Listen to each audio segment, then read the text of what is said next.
여러분 안녕하십니까. 누리PD입니다. 자, 윤석열 대통령 이번에 비상계엄을 선포했던 가장 결정적인 계기는 결국 부정선거입니다. 어, 뭐 그것이 이제 주된 목적이고요. 그것을 밝혀서 대한민국을 바로잡겠다라는 것이고, 물론 다른 반국가 세력의 뭐 존재 뭐 등등 많이 있습니다만, 자, 지금 초미의 관심사는 결국 이제 부정선거가 어느 수준까지 이제 공개될 것이냐, 여기서 이제 대반전이 일어나느냐 이건데요. 어, 자, 대통령이 직접 장문의 글을 페이스북에 올렸었죠. 부정선거로 국가 비상사태라고 판단했다. 국민께 알리려 계엄을 했다. 물론 다른 계엄의 이유도 많았습니다. 그 모든 것을 압도하는 이유가 바로 이 부정선거였다라는 게 지금 드러나고 있죠. 근데 웃기는 것은 부정선거를 주장하면 우리나라에서는 극우처럼 이렇게 몰립니다. 부정선거 주장, 너 극우 이런 식이거든요. 근데 부정선거 주장한다 그래서 극우가 될 수 있습니까? 극우 뭐 극좌를 이렇게 판단하는 기준은 부정선거 뭐 인정한다 인정 안 한다 그건 없어요. 어느 책에도 그런 게 나오는 게 없습니다. 근데 저 유튜버들 중에 이제 우파 유튜버가 주로 부정선거를 이렇게 말합니다. 그러면 너도 극우 이런 식이죠. 그런 프레임을 지금 걸고 있는 겁니다. 극단이다 이런 거죠. 근데 제가 이번에 쭉 보면서 말이죠. 우리나라 언론사들이 생각외로 부정선거에 대해서 모르고 있을 수도 있겠다라고 생각이 들었어요. 전체 언론사들이 그동안 일관되는 형태를 보였잖아요. 부정선거는 아예 취급도 안 하고 그거 거론하면 또라이 취급하는, 그냥 극우 취급하는 이런 분위기였었는데, 대통령이 이번에 이 일을 겪으면서 이제 부정선거를 전면에 드러냈기 때문에요. 언론사가 뭐 그래도 조금씩 이제 보도를 합니다. 근데 제가 그 기사를 쭉 읽어보면서 생각외로 이 기자들이 아는 사람들도 일부 있겠지만 깊이 있게 들여다보지 않았다라고. 그러니까 부정선거 주장 자체를 그냥 가벼운 어떤 그런 낭설로 치부하고 있었던 게 아닌가 하는 그런 생각도 들었어요. 예전에는 그 주요 언론사들 뒤에 거대한 카르텔이 있어가지고 그들이 빅브라더처럼 이렇게 조종한다라는 그런 생각을 갖는 사람들이 있었고, 그것이 부정선거 주장자들에게 좀 받아들여졌다. 상당히 먹히는 이야기였다. 이렇게 됐지만 지금 보니까 반드시 그런 요인만은 아닐 수도 있겠다라고 생각합니다. 그런 요인만은. 그동안 이제 정해진 틀 안에서 부정선거가 더 이상 확산되지 않았던 것은 언론사 자체가 너무도 무지했다라고 보여집니다. 무지했다. 자, 아무튼요. 자, 윤 대통령 부정선거 증거 너무나 많았다. 국민께 알리려고 계엄을 했다라고 하는 이 전문 굉장히 깁니다. 다 읽자면은 뭐 그것만 해도 10분 넘어갈 거예요. 그래서 제가 그 중에서도 부정선거 관련한 것만 이렇게 모아봤는데요. 자, 우리나라 선거에서 부정선거의 증거는 너무나 많다. 엉터리 선관위 이제 그 선거 시스템, 그리고 특정인을 지목해서 부정선거를 처벌할 증거가 부족하다 하여 부정선거를 음모론으로 일축할 수 없다. 분명히 이게 이상한 어떤 현상이 많잖아요. 근데 이게 이제 고소 고발로 이어지려면 사람이 특정을 해야 되거든요. 자, 그것에 아직 이제 도달하지 못했죠. 구체적으로 그 사람이 범죄를 저질렀다라는 어떤 명백한 증거를 찾지 못했습니다. 정황은 부정선거인데 누가 했는지를 딱 지목하기가 어려운 거죠. 그러다 보니까 이 법적으로 고발은 들어갔지만 고발이 두루뭉실해지죠. 소명하기가 참 어려운 상황인데요.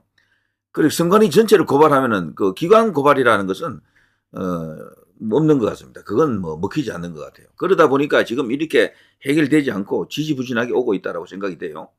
선관위 안에 누가 어떤 식으로 이제 그런 짓을 저질렀는지를 말할 수 있는 어떤 그런 내부 고발이 있으면은 내부 폭로, 공익 제보 이런 게 있으면은 결정적인 사건이 되겠죠. 자, 그런데 대통령은 이번에 이 과정에서 결국 누군가를 지목해서 대통령 변호인단에서 고발하지 않겠나 이런 생각을 저는 해봅니다. 그래서 일반 그동안 부정선거 운동자들이 고발을 한 것보다는 훨씬 무게가 실리겠죠. 그것이 만일에 중앙지검 같은데 이제 고발이 들어가게 되면은 결국 이 부정선거 수사는 경찰이 합니다. 결국 경찰이 경찰이 하겠죠. 그러면 자, 아무튼요, 칼에 찔려 사망한 시신이 다수 발견됐다. 살인범을 특정하지 못했다 하여 살인 사건이 없었다. 정상적인 자연사다. 우길 수 없다. 정상적인 법치국가라면 수사기관에 적극 수사 의뢰하고 모두 협력하여 범인을 찾아야 한다. 지금 이런 상황이죠. 부정선거 정황으로 보이는 것은 많은데 누가 했는지 누가 그 부정선거를 저질렀는지 특정하지 못한다 그래서 이것을 이런 식으로 이제 유야무야하는 것은 말이 안 된다. 선거소송의 투표함 검표에서 엄청난 가짜 투표지가 발견되었다. 선관위의 전산 시스템이 해킹과 조작의 무방비이고 정상적인 국가기관 전산 시스템의 기준에 현격히 미달하는데도 이를 시정하려는 어떠한 노력도 하지 않았을 뿐 아니라 발표된 투표자 수와 실제 투표자 수의 일치 여부에 대한 검증과 확인을 거부한다면 총체적인 부정선거 시스템이 가동된 것이다. 이렇게 보고 있고요. 자, 이것은 국민의 주권을 도둑질하는 행위다. 자유민주주의를 붕괴시키는 행위다. 자, 그래서요, 정상적인 국가라면 선거소송에서 이를 발견한 대법관과 선관위가 수사 의뢰하고 수사에 적극 협력하여 이런 불법 선거 행위가 일어났는지 철저히 확인하는 것이 정상이죠. 그런데도 이들은 극구 이걸 아니다라고 이제 부정하면서 은폐만 계속 해왔죠. 그런 의혹이 있다고 그럼 한번 제대로 중립적 기관을 통해서 한번 조사를 받아보자. 이렇게 나와야 그 정상이거든요. 자, 살해당한 시신은 많이 발견됐는데 이게 굉장히 좋은 비유입니다. 적절한 비유인데요. 피해자 가족에게 누가 범인인지 입증 자료를 찾아 고소하여 처벌이 확정되지 않는 한 살인사건을 운운하는 것을 음모론이라고 공격한다면 이게 국가입니까? 지금 이런 상황이죠. 부정선거 정황은 이렇게 많이 드러나 있는데 누가 부정선거를 저질렀는지를 특정하지 못한다 그래서 이게 이제 하나의 범죄로서 수사 대상이 안 된다라는 것은 말이 안 된다라는 거죠. 이걸 직접 이렇게 부정선거를 주장하는 사람들이 그걸 다 입증을 해야 됩니까? 누가 그 구체적으로 부정선거를 저질렀는지 그 안에서 일어나는 그 내면한 이야기를 어떻게 알 수 있겠습니까? 일반인들은, 우리 국민들은 그냥 결과만 볼 수 있는 것 뿐입니다. 결과를 갖고 이것은 상식적으로 과학적으로 통계적으로 말이 안 된다라고 이제 판단할 수밖에 없는 수없이 많은 자료를 이제 들이대는 거죠. 자, 디지털 시스템과 가짜 투표지 투입 등으로 이루어지는 부정선거 시스템. 이것은요, 특정한 정치 세력이 혼자 독자적으로 시도하고 추진할 수 있는 일이 아니다. 그래서 거대한 어떤 카르텔이 있을 수 있다.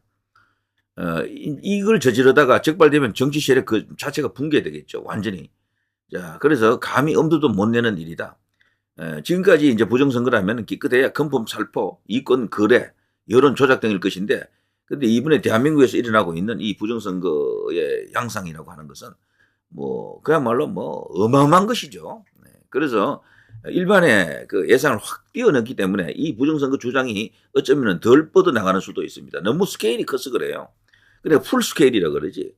전면적 부정선거 이런 어떤 주장이기 때문에 이게 이제 언론사로부터 차단이 됐을 가능성이 큽니다. 그게 말이 돼? 이런 식이죠. 그러니까 어쩌면 언론사들도 말이죠. 수없이 많은 언론사가 있잖아요. 그 전체가 다 한쪽에 의해서 그게 작동된다라고 생각하기는 어렵습니다. 결국에는요, 그런 일부 언론사도 있겠지만, 이 이제 부정선거 주장 자체를 진지하게 받아들이지 않았다라고 봐야 됩니다. 진지하게. 자, 투개표 부정과 여론조사 조작을 연결시키는 부정선거 시스템은 이를 시도하고 추진하려는 정치 세력의 국제적 연대와 협력이 필요함을 보여준다. 완곡하게 이야기했지만 여기 중국을 거론했다라고 생각합니다. 결국 이 부정선거 시스템은 중국인데요. 한국에서는 특별히 중국과 북한을 동시에 이제 거론하는 사람들이 있죠.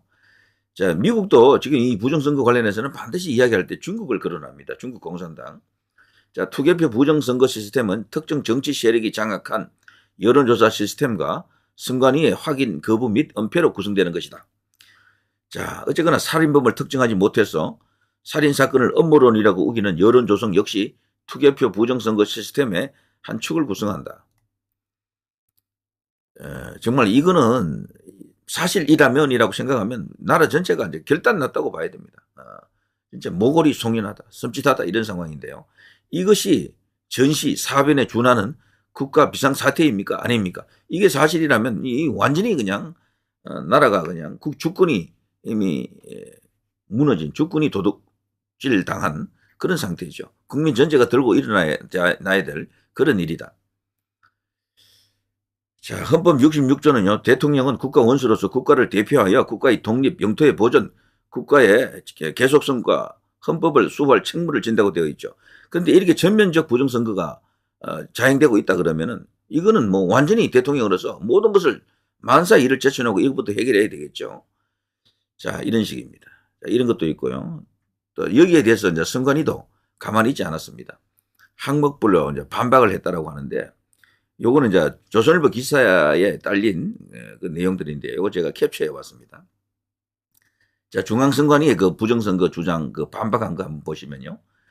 빳빳한 투표지 있죠. 빳빳한 투표지. 마치 신권 다발 같은 그런 투표지들이 많이 눈에 띄잖아요. 여기에 대해서 인쇄소에서 나온 것처럼 빳빳한 가짜 투표지가 무더기로 발견됐다는 것에 대해서 가장 이해가 안 되는 게 요거죠, 사실은. 그래, 과거 여러 차례 선거소송 재검표에서 정규 투표지가 아닌 가짜 투표지는 발견되지 않았다. 선관위는 항상 이 이야기를 하죠. 근데 이걸 듣고 부정선거 주장자들이 아 그렇습니까? 라고 그거 공인하고 인정하는 사람이 있습니까? 단 한 명도 없거든. 이거는 답변이 안 돼요. 왜냐하면 거기서 선거 관련 소송을 했지만 그 자체가 그냥 짜고 치는 고스톱으로 다 받아들이기 때문에 이걸 진지하게 이해하는 사람이 없습니다. 이들은 국가기관 중에서도 그것도 가장 권위 있는 대부분에서 이걸 결론을 내렸기 때문에 믿으라 이런 식이거든요. 그러니까 이거 자체가 벌써 설득력이 없고 국민들이 받아들일 수가 없습니다. 예. 그러니까 여기 보면 뭐 이 소송 자체를 전부 기각했다. 뭐 이런 이야기들이죠. 그러니까 부정선거가 아니기 때문에 기각했다. 그러니까 대부분의 권위를 앞세워가지고 이걸 깔아뭉개려고 하는 것이다. 제대로 밝힌 적이 없어요. 한 번도 그러면은. 자, 가짜 투표지 의혹 등이 사실이 아니라고 이제 판단하고 있다. 이런 식인데요. 이거를 당시 이제 언론사 기자들도 상당수가, 법원이 뭐 거짓말 하겠어? 법원이 이제 그런 걸 갖고 뭐 어떻게 짜고 치는 고스톱처럼 그렇게 했겠어? 라고 이제 생각하는, 상식적인 판단을 했을 수가 있습니다. 왜냐하면 이 모든 걸 하나로 묶게 되면 선관위와 법원과 뭐 어마어마하게 큰, 규모가 되잖아요. 사이즈가. 그러면 그게 부정선거 카르텔이 이렇게 세상에 드러나지 않고 있을 수가 없다라는 겁니다. 원래 완전 범죄가 되려고 하면 사람 수가 적을수록 좋다 그러잖아요. 그러면 이게 스케일이 도대체 얼마나 큰 거냐는 거지. 가장 이제 이해가 안 되는 게 이제 그거라 그러죠. 그 사람들이. 그러면 몇천 명이 동원이 됐을지도 모른다. 그러면 그게 어떻게 드러나지 않느냐는 겁니다. 왜 아무도 그거 고발하지 않느냐. 한 명만 나서서 그걸 그냥 제보해도 그냥 상황 끝인데. 네, 그런 생각을 해보는 것 같아요. 자, 이런 식입니다. 전부 대부분에서 판단한 걸 갖고 와가지고 아니라 그랬다. 이런 식이죠. 원고가 뭐 위조됐다고 주장해 감정 대상이 된 투표지는 모두 선관위가 정당한 선거인에게 교부한 것이 확인됐다. 이런 식이죠. 이걸 객관적 제3자가 이게 평가했다고 보기 어렵습니다. 왜냐하면 선거관리위원회 위원장이 또 대법관이잖아요. 그리고 모든 지방 선거관리위원회 지방 조직이 있잖아요. 거기에 그 위원장도 전부 지방고 지역의 판사들입니다. 그러니까 법원하고 연결되어 있기 때문에 더더욱 이게 제대로 밝혀지지 않고 있는 것으로 이제 보는 것이죠. 그리고 전산 시스템이 해킹과 조작의 무방비라는 윤 대통령 측의 주장에 대해서도요.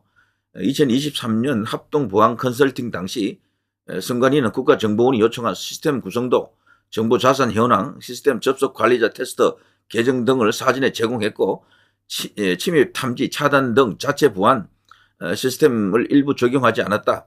모의 해킹은 이런 상황에서 진행됐다. 이러면서 당시 보안 점검은 국정원이 선관위를 모의로 해킹할 수 있도록 선관위가 전산망을 사실상 열어두고 진행한 것이었으므로 이 점검 결과가 선관위 전산망에 문제가 있다는 근거가 될 수 없다. 이런 식인데요. 이에 대해서도 당시 이제 반박하는 측에서는요.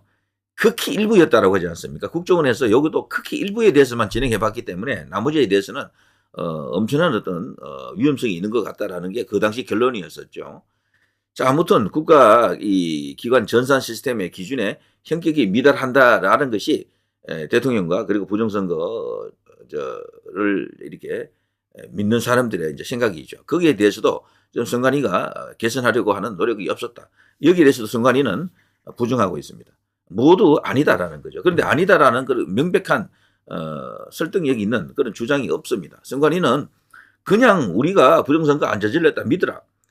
몇 개 이제 소송을 해봤지만 전부 대법원에서 기각시키지 않았느냐. 사실 문제가 없는 것이 맞다. 이거 갖고 진짜 들이대는 겁니다. 믿으라는 거지. 결국은요, 밝혀진 게 아무것도 없습니다.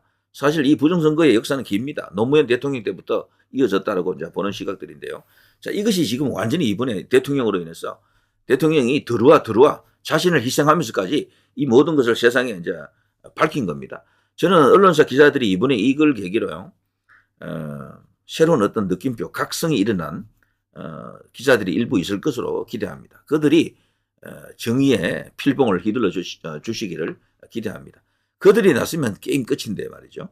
주요한 메이저 미디어들이 살아있는 기자들의 그 취재 본능, 특종 본능, 양심의 어떤 그런 예리한 필봉을 한번 기대해 봅니다.